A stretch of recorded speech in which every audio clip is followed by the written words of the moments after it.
Okay, welcome everyone to today's Rec Commission meeting. We'll begin by acknowledging that the lands on which we gather are the unceded traditional territories of the Comox First Nation, traditional keepers of these lands. Our first item today is the management report. Could I get a motion for receipt? Any discussion on the management report? Seeing none, anyone opposed to receipt? And that's carried. So moving on to reports, we have the Recreation Commission strategic planning outcomes. Could I get a motion for receipt? I'll pass it over to Jennifer. Thank you very much, Chair, and I will pass it over to Jennifer Isabin to provide an introduction, and Joanne Winter as well is online to help with this.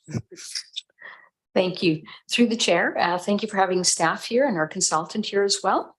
So I'll be super quick here, but we just held 2 strategic planning workshops with the Rec Commission, one on February 21st for the Rec Commission to identify the recreation services visions, and that will in turn become part of the staff's work plan. And the second workshop was held on March 2nd to determine the Rec Commission capital priorities and to set a framework to achieve the objectives. And the outcome of that would again also become part of the staff's work plan in the future. So on that note, I'd like to hand it over to Joanna Winters, and she'll run you through the outcomes. Over to you, Joanna. Thanks, Jennifer. Hello, everybody. I'm going to share my screen because I have some slides. I think I can do that if that's not going to mess anybody up. Okay. Okay, can you see my screen there? Okay, yes. So when we left on March the 2nd, the first part of, or when we last met, the first part of the meeting was to go over some draft strategic goal statements based on our discussions at the February 21st workshop. And so the commission reviewed them, and we heard loud and clear, you said you wanted simple, you wanted us to avoid jargon. And you wanted your goal statements not to be single words as they had been in the 2019 version, but to rather tell the story of the commission. So what you see on the screen before you are some summary statements that are sort of the main key statements. And we've divided it up into why we do what we do, why we're a commission, and it's to support physical, mental, social, and emotional community and individual wellness. What the commission does is build and maintain excellent and sustainable sport and recreation facilities and deliver a wide variety of innovative and responsive sport and recreation programs and services. And then the last 2 goals are how you do it. And that covers the accessibility and inclusivity piece. And then the key of creating and supporting partnerships that will deliver programs and services. So that, So then, go back. There were some other sort of qualifiers or key statements that you had stated at the February 21st workshop. So these are sort of an expanded version of the short and sweet goals. So under the what, where you build and maintain excellent and sustainable sport and recreation facilities that will balance location with financial responsibility, reduce greenhouse gas emissions, and address climate change. Under the sport and recreation programs and services, you want to make sure that they meet community needs and promote both structured and unstructured activities. How?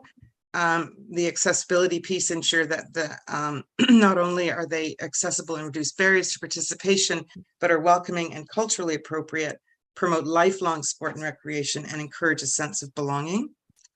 And finally, in the partnerships piece, the expanded version mentions specific partners. That does say First Nation, I think in your staff report, it's cut off on this slide. And to not only to help deliver sport and recreation programs and services, but also to increase volunteerism and help make the best use of public and community facilities and resources.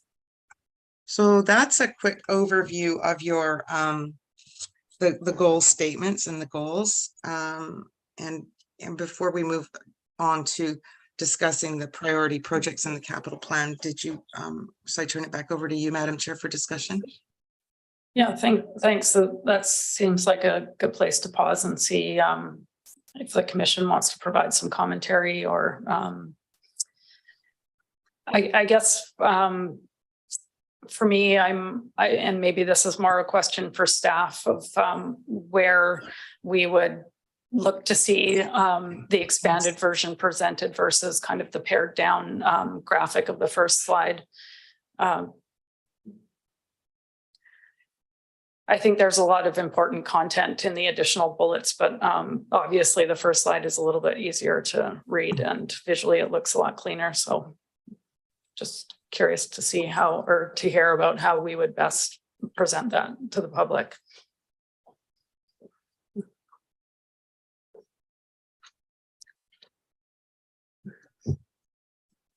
Oh, sorry.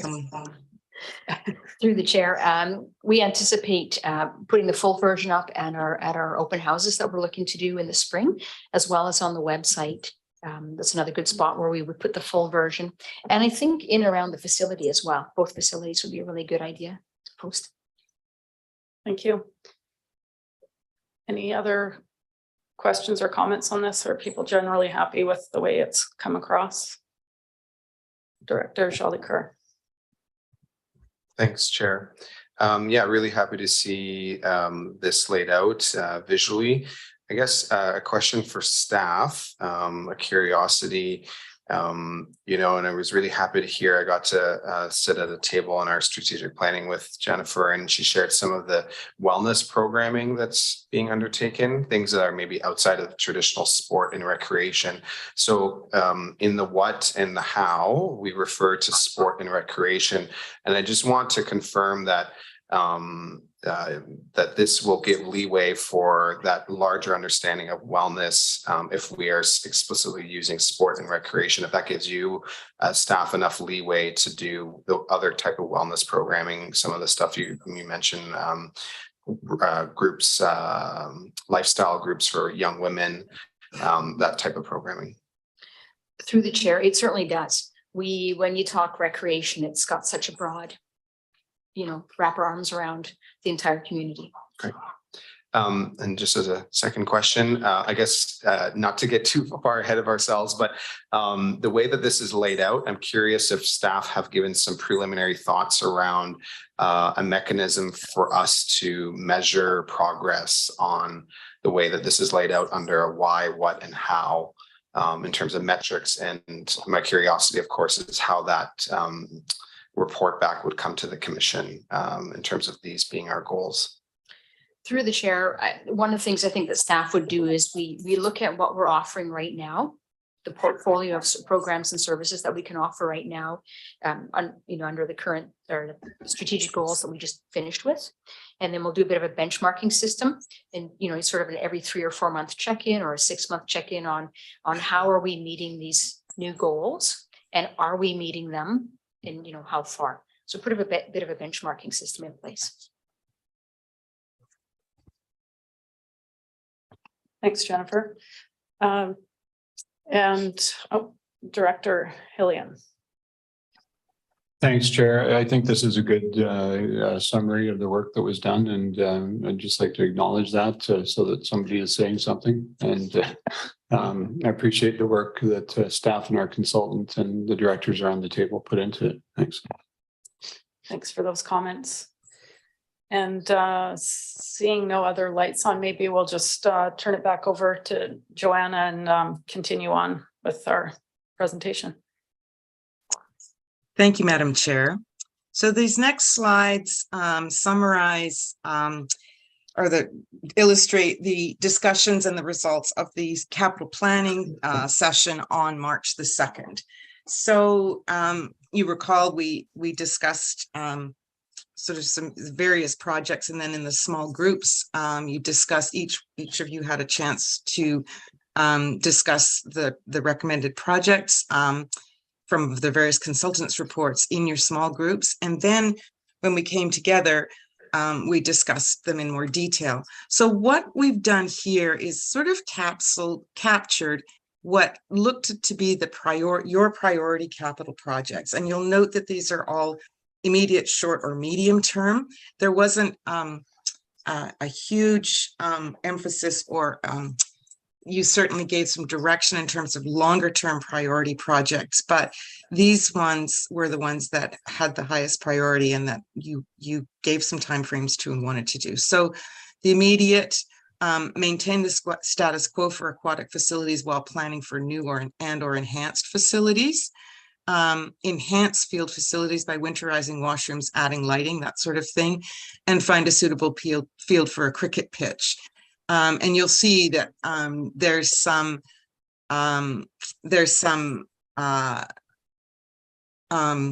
timeframes and financial funding sources next to those. So then short-term or immediate, and a suggested timeframe that, because some groups wanted it to be immediate and some sort of within 5 years. Suggested timeframe from the staff would be that this could potentially be accomplished within 1 to 2 years, and that's building a new artificial turf field. And at the time of the discussions a couple of weeks ago, it was at a site to be determined. And you requested staff to report back today with some recommendations for a site based on their preliminary research. And also in the short term, enhancing Little League baseball access as well. So that's that 1 to 2 year time frame. Then short term, within 5 years, proposed full-size ice rink expansion with consideration for a 1,500 seat arena. And you had directed that perhaps that could be done by staff creating a business case or putting together a business case analysis for the larger arena. And that one could be funded through long-term borrowing, which of course requires elector approval together with grants or partnerships. And then in the, again, short to medium term with a suggested time frame, perhaps of 4 to 6 years. This would be building on the first option, which is maintaining the status quo for aquatic facilities, expand facilities at the aquatic center with a new 25 meter, or as you indicated, an expansion of the existing pool to 50 meters, and ultimately closing the sports center, which would also require long-term borrowing for funding. So those are your priority projects. We've also, staff has sort of put together proposed timelines and funding for this. So that just shows sort of the 1 to 2 years, and then the 2 to 4 years, and the funds available and potential costs for that. Just a different illustration. And this diagram is also in the staff report in your agenda package. And then, Madam Chair, did you want discussion at this point, or would you like me to go to the next step slide? Yeah, is this the last slide on? This is the last slide on your priority projects. Yes. Yeah, this is probably a great place to pause and have our commission weigh in and make sure that this is reflecting of what everyone's expectations were around receiving the report back. So I'll just look. I do see there are some lights on. So yeah, let's take some questions. And I have Director Hillian first. Thanks, Chair, and thanks to staff for the work. I'm just wondering what the implications would be of moving more quickly on the closure of the sports center pool. It seems that our studies have indicated that we have the capacity in the aquatic center, and I need to be convinced that we need to wait 4 to 6 years to realize the possibility that building gives us in terms of indoor recreation. And I'm wondering what the implications would be of moving more quickly on that project. I can speak to that quickly through the chair. I think what we recognized with the sports center pool remaining open was some of the impacts without a further expansion of a 25 meter pool in whichever fashion it may be. really impacts the lane swimming opportunities in the community and hence goes further on to impact our clubs a little bit as well as the rental such as scuba diving and others we're having difficulty finding space. So that's some of the impacts that would happen if we went to move that a little faster. So ideally you close that pool and replace it with an additional 25-meter pool or teach pool to keep the capacity relatively the same in the next few years coming up. And just one follow-up, I'm just wondering what the numbers involved are and how that weighs up against the numbers that would be engaged by providing that as an indoor court facility. We could get back to you on that, but I think it's safe to say, without doing a lot of research besides looking at what other communities look at, I think the per user count would probably be much higher for us, a different use of that pool than what we currently see. And a lot of that, you also have to factor in that we are challenged with the ability to continuously staff that pool as well. So that is one of the challenges when I say it's a lot easier for us to operate a different indoor facility where there's not as much requirements around lifeguarding and other things. So there is that benefit, and hence the user numbers would just generally be higher with an indoor sport court type facility than the pool, since we already have the aquatic center. Thanks for that. Thank you. And next up, we have Director Kerr. Great, thanks for such an awesome report to read. Again, there's definitely some communication strength in the recreation service. My question is about just the top of page 3, just going into the discussion that happened amongst the partnership, looking at the field location. I'd just like to maybe have a little bit of a more discussion or hear a little bit more of an explanation on how that discussion went. How Vanier was the chosen site. We were pretty tied, right, with our vote here. So just wanted to hear a little bit more about how that conversation went with the school district, et cetera. That'd be great. Thanks. Sure, through the chair. Yeah, we're absolutely fortunate to have staff from all the municipalities attend the meeting on very short notice, as well as the school district and 19 Wing. The discussion went well. We looked to some extent on the criteria that you guys initiated, but in the end, the conversation really came down to largely the location at Vanier, being that it's still accessible from the highway through Piercy Road, and that short distance for Cumberland and the electoral area residents using the Inland Island Highway to access it. And Bill Moore's challenges with recognizing that we already have a lit field there, so we'd be displacing a lot of users from that area as well. So that left us with Vanier and Highland really as the runners up. The town of Comox staff was very supportive of Highland, but in the end, Vanier kind of went out for a variety of reasons. Mostly the two I mentioned was the displacement piece and the tournament piece, and just co-locating somewhat to the vision we heard around the commission of Vanier becoming that sports hub.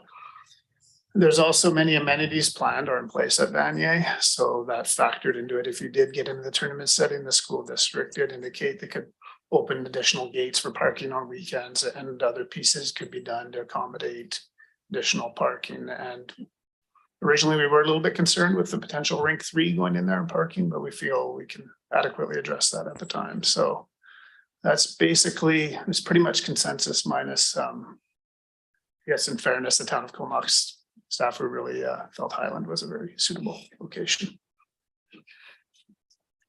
Thanks for that. Oh, go ahead, Jennifer. Through the chair, thank you. And I just wanted to tag on to what Doug said a little bit. In Highland, it's a Class A field. So taking away a Class A field for an all-weather turf, could certainly, I think, cause for concern. And the other issue with, in particular, Bill Moore was, but on more so both locations, is the increase of traffic, the lighting, and the noise for the various neighborhoods. So that was another advantage to the location of Vanier, where there's a very small neighborhood but it's quite a ways away already from that location. So that was a little bit of the other piece of the rationale that landed the leadership table to Vanier. Thank you. Go ahead, Director Keller. Thank you, Chair. Yeah, so I appreciate staff and Joanna's efforts to put something together out of the many days that we spent on this that we didn't really find consensus. And you know, you've tried to set something out for us here. But I feel like going back to the what, where we say build and maintain excellent and sustainable sport and recreation facilities that balance location with financial responsibility and reduce greenhouse gas emissions and address climate change. Those are the values that I've been communicating back to Cumberland Council, and I don't think that this plan is reflective of that. In particular, the ice rink and the date that it's set to be built. None of the facilities had such a high demand that they need to be built next year. We do have 3 sheets of ice in the valley, and they're being shared now between user groups. And the only conflict seems to be a few hours in the evening at the peak time, and otherwise the ice sheets are not being used. And I did ask staff to give us some numbers about the cost per user, you know, because $16 million for a new arena is a lot of money. And if we go back to, you know, the regional fairness, we could have a brand new turf field with lights that could be used year round in each of the municipalities or each of the areas for that matter, for the same price as this new arena. Again, where there's not demand other than at peak time. Recreation is the most expensive requisition for the municipalities. And so I think we need to think carefully about how we're spending here. And I've talked to my council about the results of the strategic priorities, and they're not in support of the arena, and certainly not for next year. The pool, I think the pool that's currently in the sports center, we've been told since it's been fixed has at least a 10-year life on it. And I think that we need to make the most of what we have and do the upgrades and do all the greenhouse gas reduction efficiencies that we can first before we start thinking about additions. I agree that eventually we should close that pool, and it would be wonderful to put a court space in there, that we could have indoor tennis, that we could have pickleball.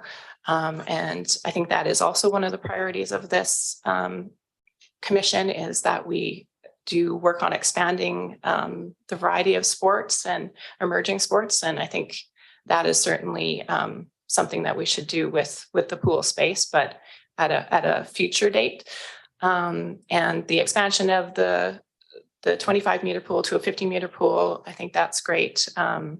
In the future, when we close the one pool, we could expand the other pool simultaneously, and again have that pushed back so that we're not spending a bunch of money. And we already have quite a significant increase for the regional district's requisitions this year, and I would like to push back our capital spending. Thanks.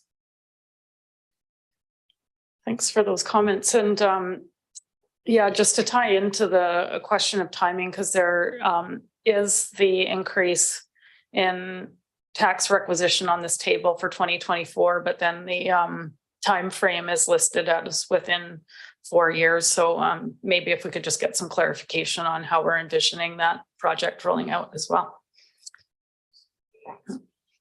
Oh, sorry.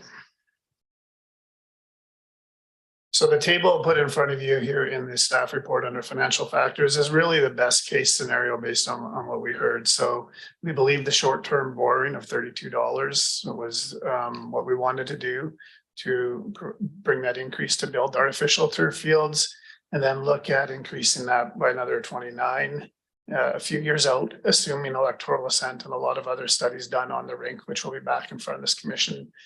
I would have suggested at least 2 more times, maybe more, as we make those decisions, which would then put you at a $61 mark in 2028. That short-term debt for the field would expire, and you would look at taking on the aquatic debt, potentially putting you at 75, of course, all in $22 based on the consultants' reports. So if we achieved this, to be quite frank, it would be amazing from that side of timelines based on this debt funding. There's a lot of work to do to achieve any of these 3 projects. So you have a best case scenario for you, and each of them will be in front of you again for final decision making. And I would say that the aquatic and rinks will be in front of you probably a few more times for the final decision making. That's helpful. Thank you. And we have Director Grieve. I think, yeah. Thank you, Madam Chair. Yeah, I'm one to support getting the very last drop out of the pool and the very last shard of ice out of the ice surface, because I think one of the things that has fallen off our discussion that was astounding to me was the fact that our facilities, the whys, support physical, mental, social, emotional, community, and individual wellness throughout the Comox Valley Regional District. Well, I think I found out that there is no system with the school district, and Director Howell informed us of that, to be able to use those downside, those what they call shoulder seasons, at the facilities during school hours because of a budgeting problem with buses. Well, we should be using that as much as possible. Those kids should be able to get in, if they, as part of their courses, maybe they get to go once a month or twice a month to the pool or something like that. But we should absolutely be using that facility or all those facilities, not 24/7, but at least as much as is humanly possible. So I don't know how we can support that, because I know that the school district, has capacity issues and whatever, but there must be some way that, rather than talking about tens of millions of dollars here, how much is it going to cost to get the kids to the rink, for an afternoon once a month or once every 2 months from the school? I think that's really important that we do that, because we're missing a whole segment of society. And really, when we talk about things like ice surfaces and new all-weather fields, we have members around this table who are soccer players and hockey players, but we're not building it for them, we're building it for the kids. So I do think that they're missing out of this lens right now, and whatever we can do, just put it out there. Maybe it could be something on the side of the desk to see what we can do and what we can work out with IC71 to make it happen, to utilize those facilities to their maximum. Thank you very much. Thanks for those comments. And Director Arbor. Yeah, thanks. I think we did spend quite a bit of time on the strategic planning element, and I think the capital planning, I think we all know, was a little bit rushed in the last hour, especially where we didn't get to, we already had a long day. But as I look at what's coming back, I'm very happy about the strategic plan. But yeah, I think on the capital plan, we should do some thinking over the next couple of years around what that looks like. There's 3 things maybe that for staff that would be great if you can come back with. One is you're putting the capital figure, but it'd be interesting to see the forecasted operational cost of those investments, whether it would increase the operation budget or whether it'd be more cost neutral if you had some of these facilities. The second is really our impact on our GHG goals to 2030. I think we know that recreation outside of the landfill is our biggest GHG driver in the CVRD. So I would hate for us to build a capital plan that then ensures the failure of our GHG plan. And the third one is, when you're being asked to consider it, like Dr. Grieve said, when you're being asked to consider millions of dollars, I just see us sweating on issues that are right at the top of our list, like housing, where we're contributing 300 grand or 300 or 400 grand, and we're sweating on it. And it's one of the key community program, and then we're willing to put 16 million on the rec facility. What I would say is I would have a hard time spending those kinds of money without substantive. It's the same as Dr. Grant said regarding transit, without substantive grants coming to play. Our dollar and or sponsorships that was brought up by others as well. I think it goes back to the values in relation to our overall corporate goals as we consider these investments. Thanks. Thank you. And alternate director Jean Lecoeur. Yeah, thank you, Chair. I guess I'm happy to see the sequence of the prioritization of timeline. I think I agree with some of my colleagues around the necessity of the initiation of these projects in terms of how soon.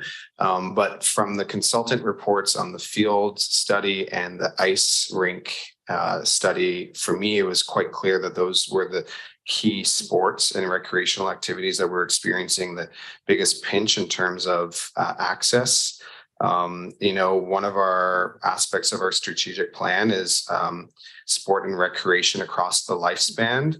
And it's quite clear as that sport and recreation, we want to get kids in there, but we also recognizing the increasing challenges of being alive in 2023, that sport is something that is really valuable for people of all ages to access for their mental and physical and emotional well-being. And so when I saw the sports field and then the rink being the closest, I think those make sense in terms of what we saw in the studies that were done. I also have some questions, that we asked when the consultants came for the aquatic study. There were some questions around embedded carbon. Staff have pulled in the GHG and climate change section of the report, climate crisis, environmental stewardship and protection.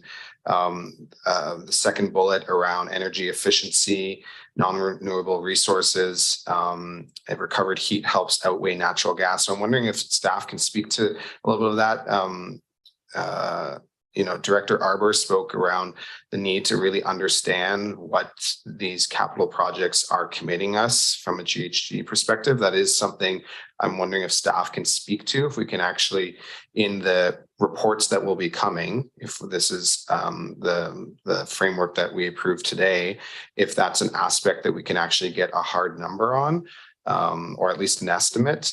And the other comment that I had was in relationship to the page 3 of the staff report, I believe.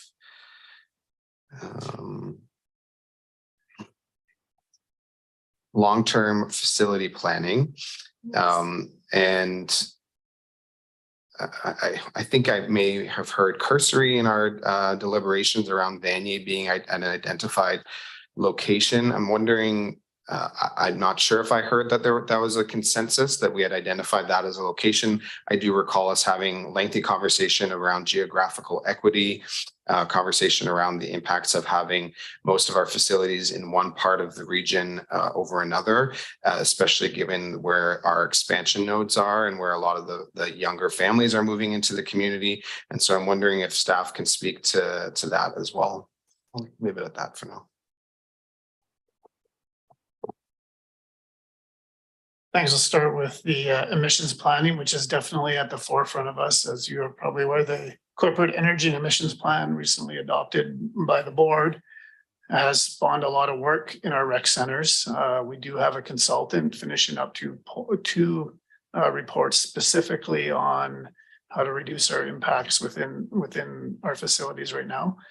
We have also engaged consultants on how to look at partnerships for either heat reclaim or other GHG strategies. And I just want to note that one of the important pieces here moving forward, if we are actually able to continue to offer our baseline of service, which we've offered for, well, since the 70s as a core value and core service to this community, is that we will need partnerships. So if we are creating additional heat, we're going to need someone who's willing to buy that or store it or otherwise. So you are looking at large areas like schools next to buildings or hospitals and those types of facilities where, you know, we've been lucky that we've been co-located near those. I wouldn't say it was planned for carbon reduction or emissions, but we see those benefits, but partners will have to be there in order for us to make that work. Otherwise, we will just be, you know, looking at deficiencies as best we can with our own buildings, with our own infrastructure. So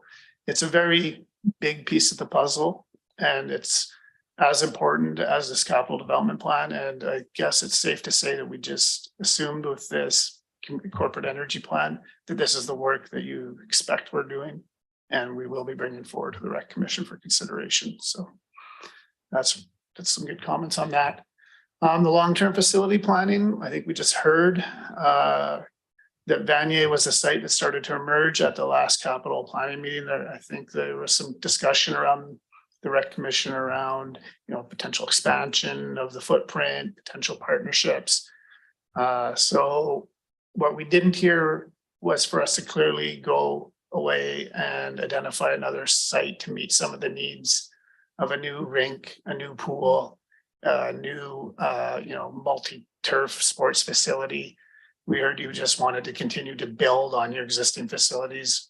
And as such, we took that to the next step of saying that what we brought together was that Vanier was the logical conclusion for us to investigate and probably report back to you at maybe a much later date, because we won't be doing a lot of investigation because we got a lot of other stuff here potentially in our work plan on what that looks like and if you can really advance those plans. So the first advancement of that plan would be the ice rink. Obviously, does this fit on the site? And what does that mean? And then if we determine that that rink or other things is the entirety of the footprint, then we'd come back to the Rec Commission and say, well, we're actually reaching the maximization with this, with parking and other amenities. So maybe this is another chance that you might want to direct staff to look at other opportunities in the community. So that's where the background of that came from. And if we heard you wrong, we're open to other options for the long-term planning piece. Hold on. That get all your questions answered? Can I have a follow-up? Yeah, go ahead. Thanks. Just I just pulling up the notes from our time together in Appendix A, and the 3 groups for the multiplex. 2 of the groups identified prioritizing starting to at least look at land. And there's no notes in here that identify Vanier as being the land. So just in our notes that we have back from it, talks about having 2 hubs in group 3. But otherwise it talks about land acquisition for future need. So just a note.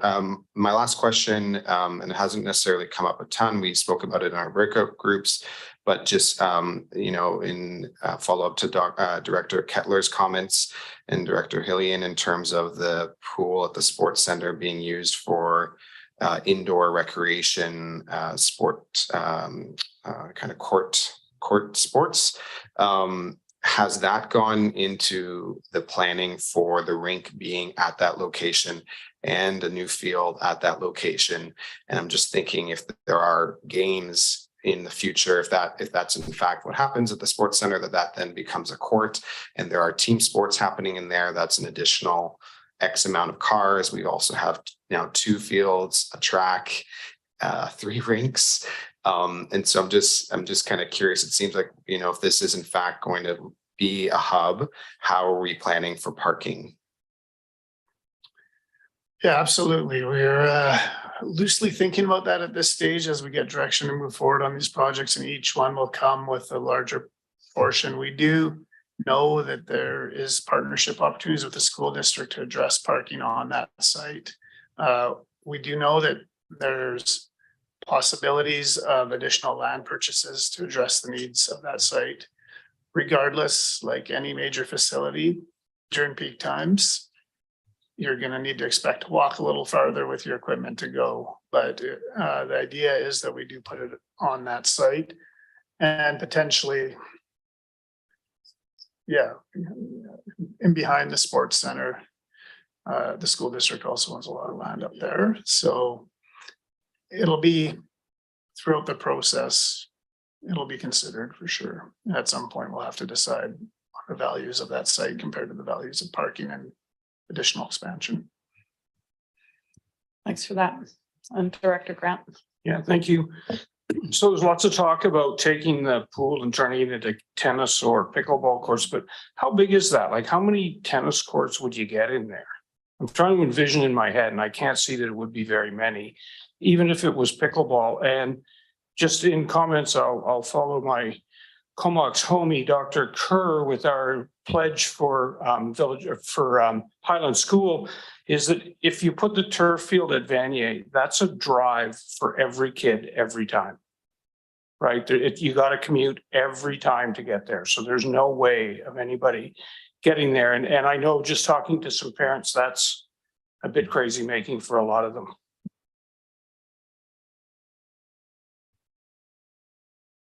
Okay, go ahead, Jennifer. Thank you, through the chair.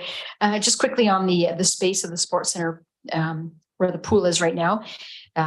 If the hot tub and sauna are removed as well as the pool filled in, then there's potential for six to 8 pickleball courts, 6 tennis courts.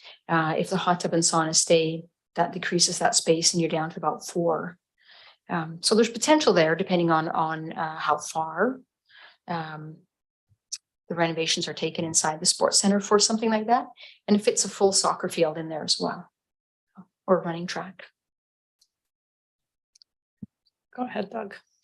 Yeah, we haven't done the space analysis to its fullest extent, but it wouldn't fit a full-size soccer field, I don't think. Sorry, Jen, just for clarification, we can get back to you with those numbers at the time. The junior soccer field. Yeah, and indoors. Madam Chair? Yeah. Just add that if you were to adopt these priority projects, you're not giving carte blanche approval for them to proceed. You're just taking it to the next level of undertaking the feasibility studies and analysis that will provide you with the information that you need to see what the implications are in terms of operations, better idea on cost estimates and such. So it's our best reflection on where the priorities of the commission were as a collective, and enabling you to move these projects further. For more information, you will be provided with more detail and analysis to answer your questions that will enable you to make decisions as to whether they do proceed as proposed. But it's a time frame that we think we could deliver on with respect to the resources that we have to give you the information you need. Thanks for that.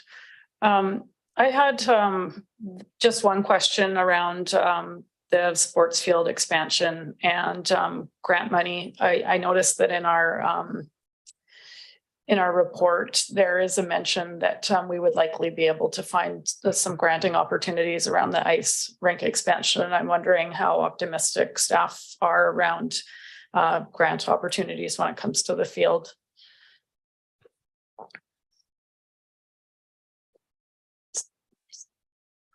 Given the 2-year horizon to build it, and giving the large transfer of money from the provinces to the communities and other focuses around housing and other needs in our community, I would be surprised if we were able to successfully get a very large grant to help us with the sports field. The timing of the other facilities, is rather subjective and could be conditional on grants or other things. I think we have a stronger case there with the age of our facilities to apply for some of those grants, but the grants have been extremely oversubscribed in the recent years with especially with community and recreation grants around the province. Federally, I can't really comment on those opportunities. Just to say that I think with the facility development, both federally and provincially, our best chance is to look at the GHG kind of piece and apply for grants that help bring it to the next level of either heat reduction or heat reclaim to help with any facility development we do. It's hard to predict that far out. Makes sense. Thanks for that. And Director Grieve. Thank you, Madam Chair. Well, don't forget the arts and culture component of this. It's at the very bottom on page 12, sort of an afterthought. I know that this is pretty indicative of the way things go, and the name of this commission is REC, used to be sports. And it's tradition in North America that the sports team gets funded and they cut the music program. So I know I've been harping on this for a long time, but it seems that it still made the page. So don't forget about the arts and culture component. It's very important as well, societal and mental health and all that stuff. It's not just about sports, folks. Thank you. So I don't see any other lights on, so maybe we'll hand it back to Joanna and move on to the next piece of the presentation. Thank you, Madam Chair. Just very briefly, this next slide is the next steps that we're, oops, did I stop the sharing there? Sorry. No. Sorry. There we go.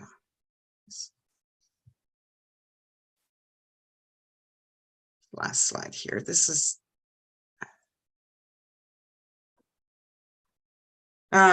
just to say that the next steps were also outlined in the staff report, and I believe that staff can speak to this this particular slide. And that's it for me. Thank you, Madam Chair. Thank you. I'll pass it over to Jennifer. Thank you, through the chair. So at this point, we have some options here for the REC Commission to direct staff to move forwards with the next steps, and they would be inform user groups following today's REC Commission meeting, provide an open house for community engagement and to schedule that for the spring of 2023, begin short-term immediate work of geotechnical and feasibility study of the GP Vanier School of an additional artificial turf field to identify capital operating costs, along with life cycle and asset management considerations, begin the analysis of an ice surface option, and report to the Commission on potential corporate energy and emission plan objectives for the REC facilities. And the results of the spring 2023 open house would be shared with the REC Commission, following which will be the commencement of the ice surface and energy analysis. So there's definitely some further next steps that need to be done before we get remotely close to where this roadmap is taking us. And that's it. Thank you very much. I don't know if directors have any comments or questions that they want to, Director Hillian. Thanks, Chair. Our staff do believe that we'll get a significant amount of feedback from the community, and as we take these plans forward, particularly in relation to aquatics. And on that subject, I'm not sure where all of this leaves the discussion around the outdoor pool. We don't want it to become orphaned in this whole process. And I think there was consensus in our dialogue that there's a strong attachment to that facility. There's symbolically, it's on the other side of the river. It's accessible to people for safety purposes, swim lessons, all that type of thing, who aren't comfortable with our open waters. And so I think we'll hear about that as well as we engage the public in this next step process. And I just wanted to make sure that we're not going to orphan the outdoor pool in this process. I don't know if staff have any comments in that regard. Thank you, Director Hillian. At this point, we've discussed with City of Courtenay staff and others, and we do feel we are in a place where the REC Commission is focused on their capital planning workshop, and we're looking for the City of Courtenay's engagement on their future plans with the pool on how they want to bring it forward. So I think, unfortunately, I wouldn't say orphan, we will still work hand in hand at the staff level, but we're really reporting out on the rec commission's goals. And at the same time, the city of Courtenay will do their work they need to do to come to conclusion on whether their maintenance of the pool and upgrades or whatever decision they come to. That is one of the factors that did look at the aquatic center being pushed a little further into the timelines, was that suggestion by the city that they needed time to work through that as well. So unfortunately, at this point, we are suggesting that it's siblings going in their own different directions, and they'll come to meet again, I suppose, at some point, or maybe they won't. Maybe it'll just be the city of Courtenay will make their own decisions, but they'll put forward their recommendation to the rec commission. So we're really focused on what's in front of you from a capital perspective. Yeah, fair enough. I think we just don't want to preclude the possibility of those siblings actually meeting again and finding that they have a lot more in common than they might have thought. Director Shelley Kerr. Yeah, thank you, Chair. Under the recommendations in the staff report on page 2, number 3 speaks to the hiring of the manager. And I know that I already previously asked a question about this position and staff capacity in our recreation department. I'm wondering if there's any idea to staff around the percentages of what this individual, this role will do under the listed items of the responsibilities for the position. And I think just giving the conversation today and some of the concerns around GHG, I'm particularly curious around the role that this position will have around addressing GHG emission reduction strategies that the board has, and how that will play into others who are working within the CVRD. I'm reluctant to comment too much, but I will on the fact that I don't know the information you received when you received the report on the manager's position at that time, probably in November or December. But I will say, even at the time when the corporate energy and emission plan came into play, we recognized at that point to meet those objectives, we would probably need additional staff to really focus in on that, as we were already fully operating our facilities and trying to maintain aging facilities at the same time as potential new capital. So I would say a large portion of their time will be focused on the corporate energy and emission plan objectives, to the point that we already have work lined up for that position to bring it to this rec commission and start implementing if this rec commission sees fit. So it's a big factor in the decision. It was a big factor in our decision when we discussed it with our CIO, the need for it. Thanks for that. And Director Morin. Great, thank you, Chair. I just wanted to ask staff around the big picture of the aquatics services. We have included the military or the pool at the base, and I'm wondering if there's been consideration to the potential of that not being taken kind of out of the inventory, and how that might impact things, because it's something we can't rely on. Just curious if you could touch on that. Thank you. Through the chair, the base pool will stay in the inventory. The base pool doesn't have much space, for our users. So at this time, if we can't or if the rec services can't accommodate a user group or a rental or what have you, then we provide them permission to go to the base. And a lot of times they can't even get what they're looking for at that time. So they're fairly tapped out. Now in the future, when we come to the pool scenario and we look to see how we're going to move that forward, the base is very open to having further conversations with staff to figure out how we can partner better and utilize that space as well. I mean, they have a specific amount of need that they need it for their training, for their search and rescue and for military personnel, but there is a slight percentage of movement where they can provide a little more space for us.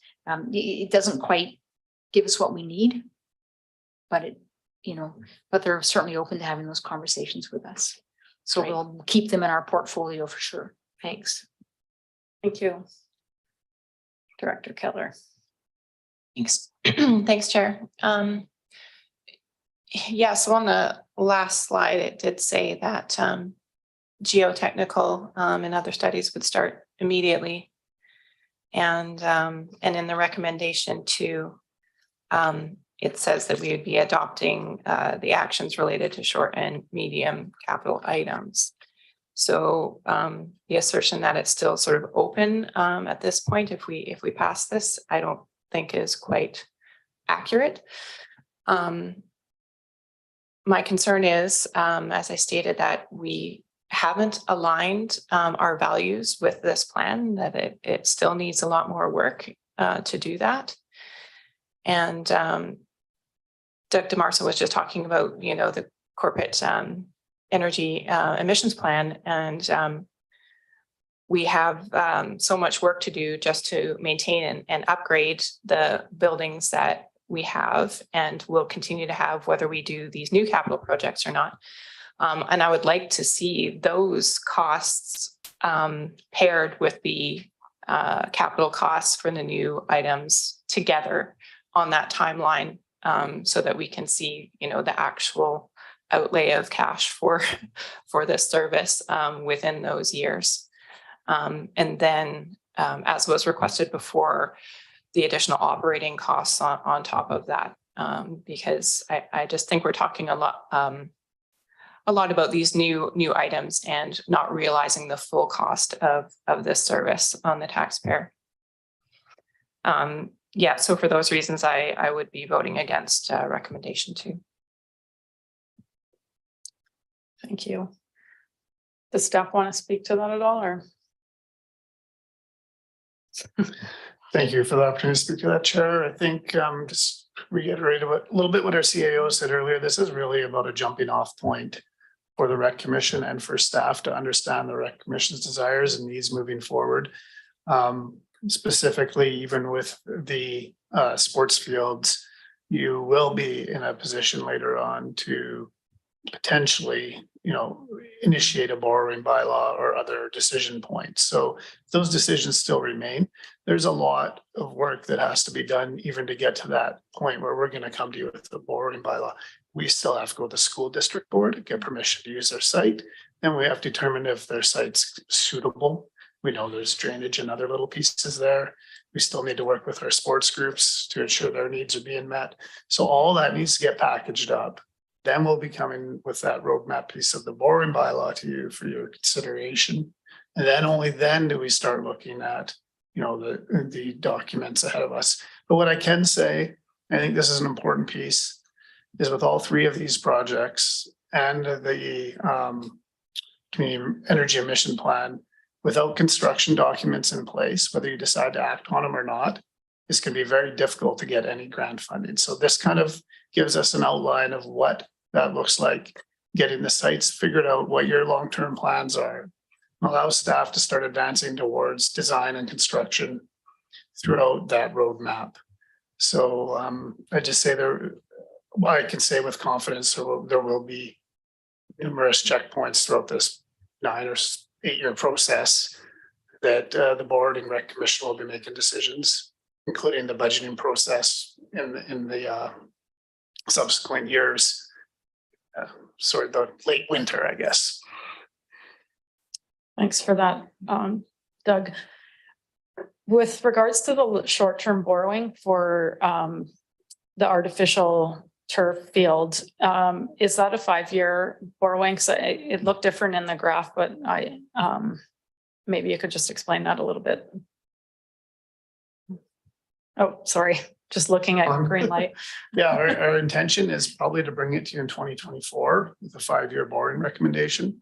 And that would have it expiring in 2029 when then, given everything goes to that chart, which I've alluded to before, is very advanced and may not happen. But that's the best timelines and the best borrowing strategy we think we can put forward with finance. So that would be considered likely in February next year, or maybe in advance of the budget, depending how far we get with the construction documents to nail down that kind of borrowing cost. And what you decide as well, if with the other community amenities that we're going to maybe bring forward in that separate package we talked about to advance your other priorities around cricket well, that was taken care of, but potentially minor league baseball, washrooms and other pieces. So, you know, we kind of see that being here in December, maybe February for budget season next year. So the budget wouldn't actually be approved. Unlikely to be approved before the budget cycle next year. And the geotechnical work is already accommodated within our current resources in our 2023. Yeah, you've set aside 85,000 for study work for the fields in your current resources.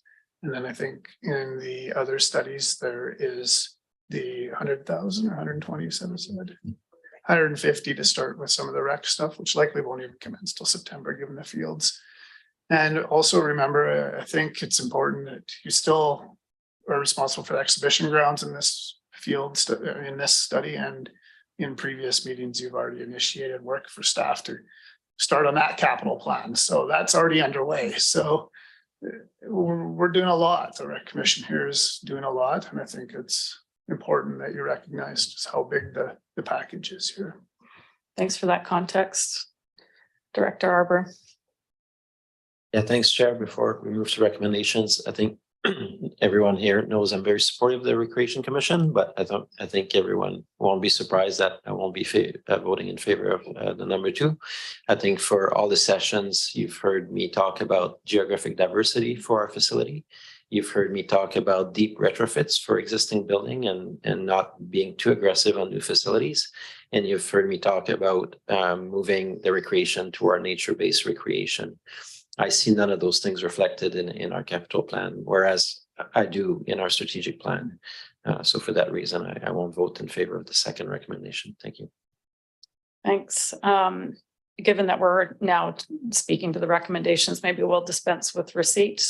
Anyone opposed to receipt? That's carried. We'll move on to recommendation 1. Any discussion on recommendation 1? All those in favor? Anyone opposed? And that's carried. And any discussion? We've had some. Anyone else would like to speak to it?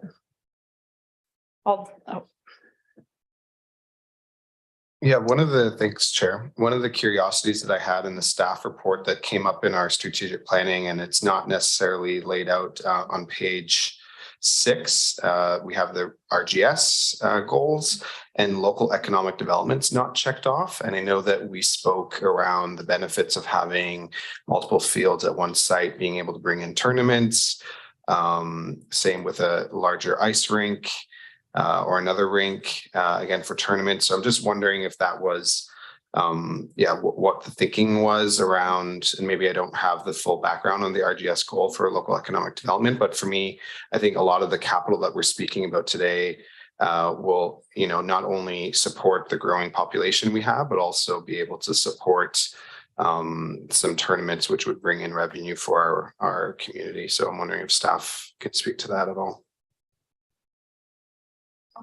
Go ahead. Through the chair. Quite an honest, innocent miss of the local economic development checkmark. Thanks. Any other questions or comments? We'll vote on the recommendation. All those in favor? And all those opposed? And that's carried. And back to the agenda. All right, I think that brings us to the end of the meeting. Can I get a motion for termination? Anyone opposed? That's carried.